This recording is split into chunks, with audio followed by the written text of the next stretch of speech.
All right, the right fits. It's been a while, brothers and sisters, and the other ones too, of course. Uh, what is it? The 16th. It's the 16th of August, and we are talking. We have some crazy stuff. It's been a while. I'm sorry I haven't come back. You guys. I love doing this shit, but I got work. This doesn't pay the bills yet. I need you guys. Subscribe, like, share to the masses. You know what I mean? Trying to think. Yeah, just spread the word. You know what I mean? If you guys like the content I'm putting out, and you guys know you do, am I right? All right, so Israel, we got a lot of Israel news because of the Middle East, right? The Middle East is on fire, and I think we're headed toward World War 3. That's my big take right now. I think we're headed toward World War 3. Now, slowly, obviously, there are major scale events, like Gavrika Princip shooting Franz Ferdinand, to start World War II or World War One. There are all these crazy big events, but there are also these small events that actually lead up to the conditions. Like, for instance, with World War II, the Germans felt slighted because of what happened with the League of Nations and how they essentially to appease their own populations, the Allies nations, they had to be like, it's all Germany's fault, obviously, and so let's make them pay out the wazoo. So at least, because nothing happened after World War II, right? Nothing changed, really. It was a worthless war, like many wars, right? It doesn't actually change much. So they needed to sell it to their population because they were devastated. So looking at right now, how are we gonna get into World War III? It's a very interesting question. And Gavrila, did I say Gavrika? Gavrila Princip, who killed Franz Ferdinand. My bad. But yeah. No, World War III, how we're getting there, and it's coming soon. I was scared about the Israel conflict. Israel's always a hot zone.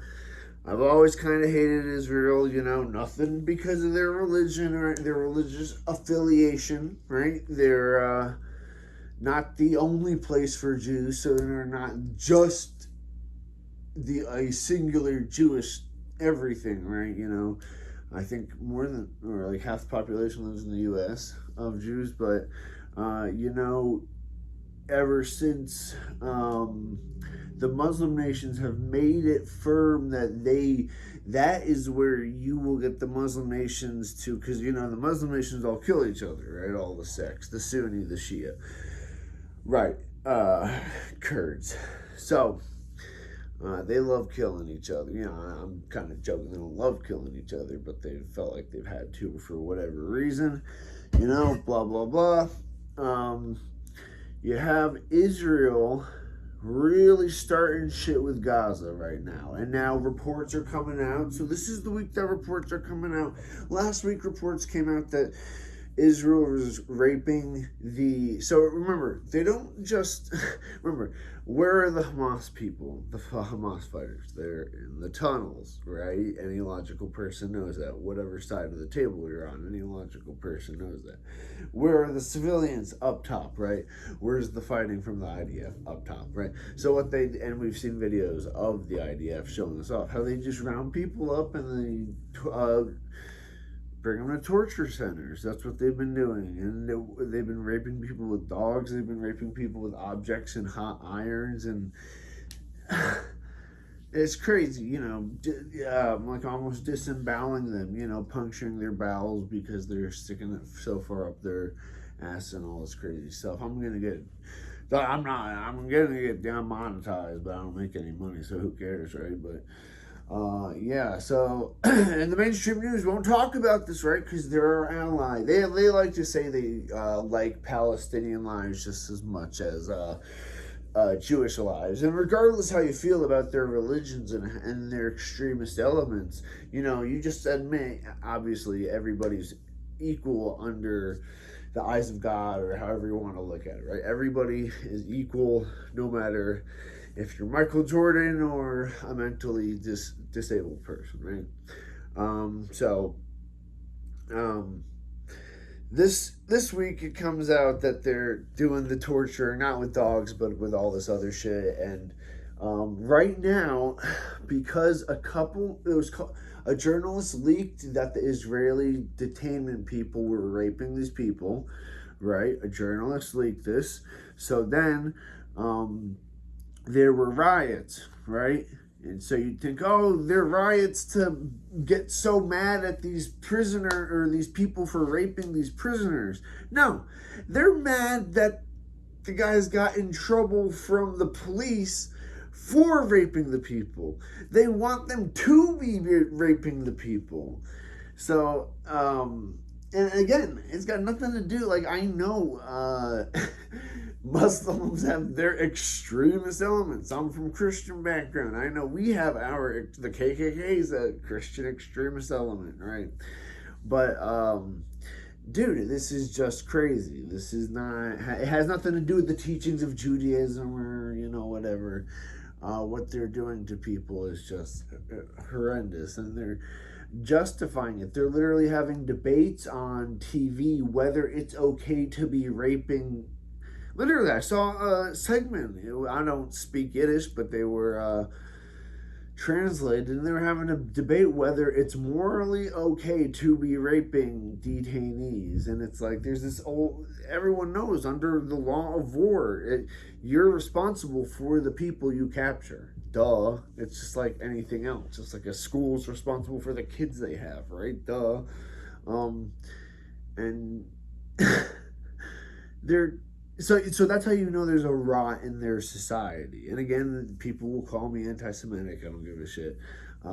Any society that does that, right? We have a rot in our society in America because we have school shooters. Israel doesn't. I'm willing to say they're better for whatever reason in that aspect of society. They don't have school shooters.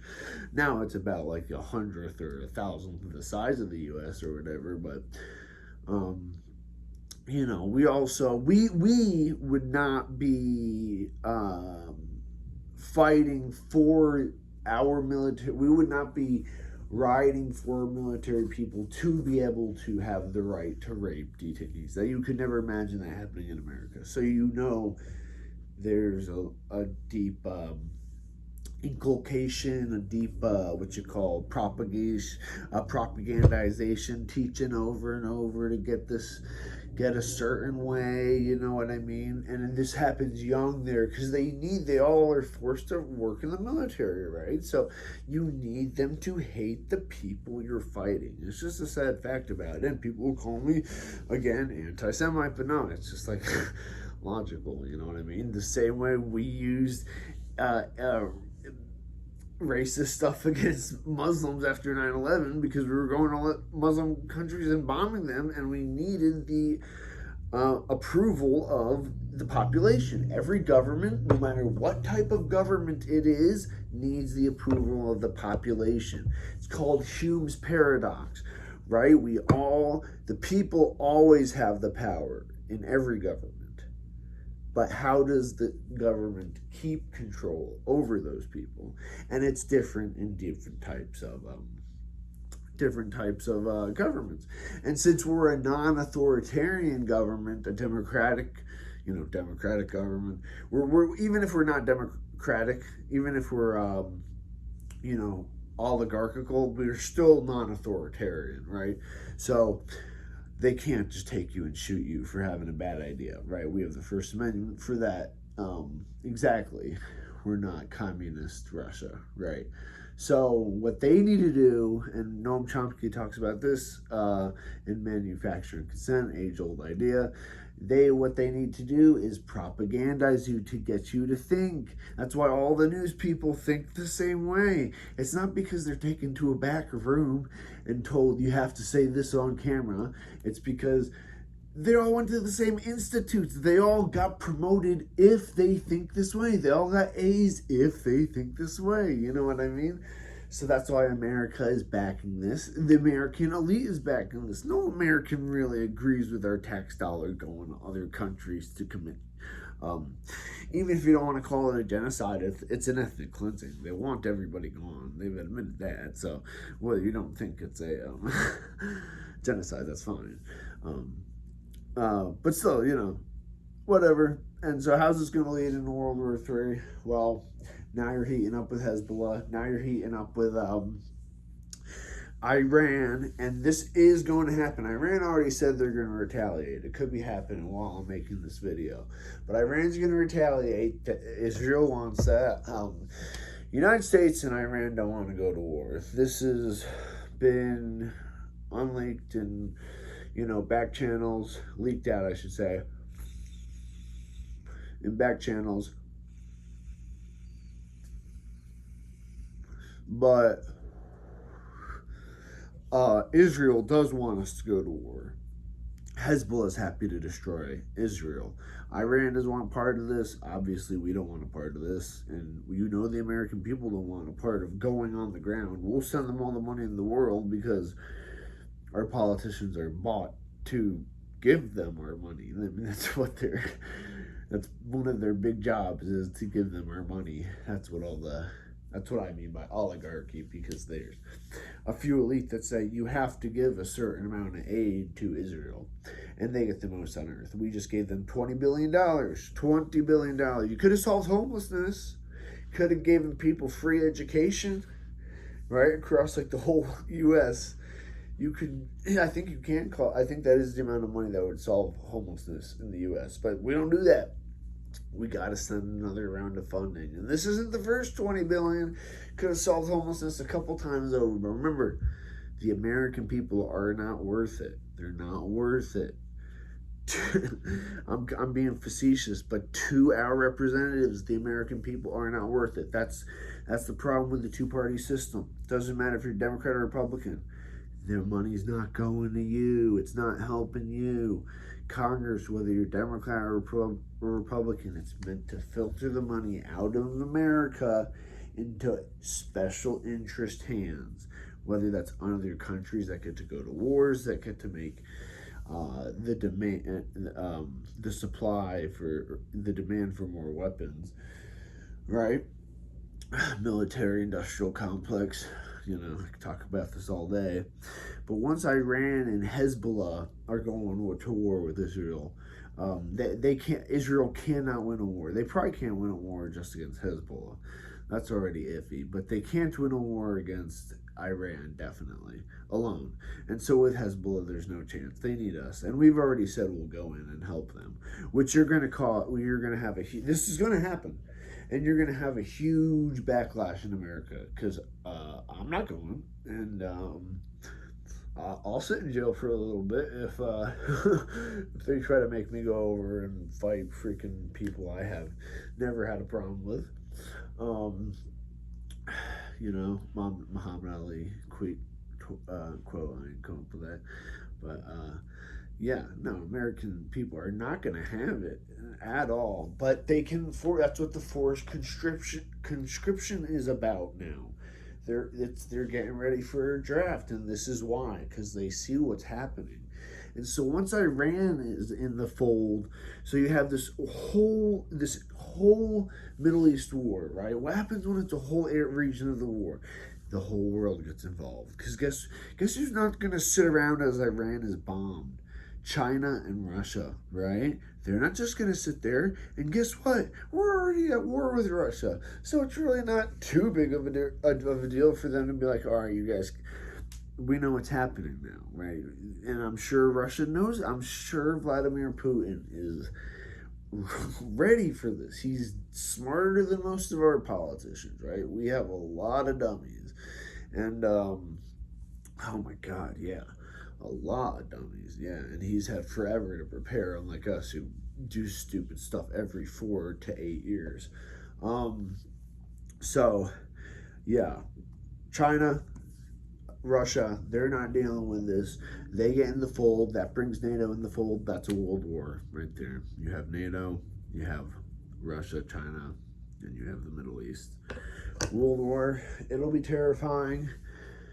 You'll probably see Latin America, I'm guessing, as they should, sit out. You know what I mean? They're not deal, and they're pacifists, unless we, of course, are arming their rebels, and they're not pacifists. Or if we're CIA, infiltrated them, then they're not pacifists. But other than that, they don't really have too much of a history of crazy violent invasions and shit like that. Not like Europe and America, that's for sure, and the Middle East. So we'll see. This is honestly what I think is going to happen, man.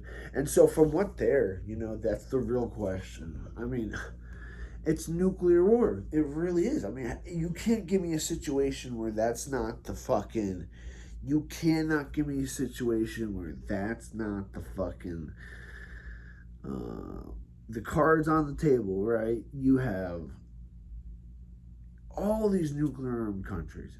All these nuclear armed countries, right? And, man, sad times. You guys, tell me in the comments what you think of this. I'm uploading it now, brothers.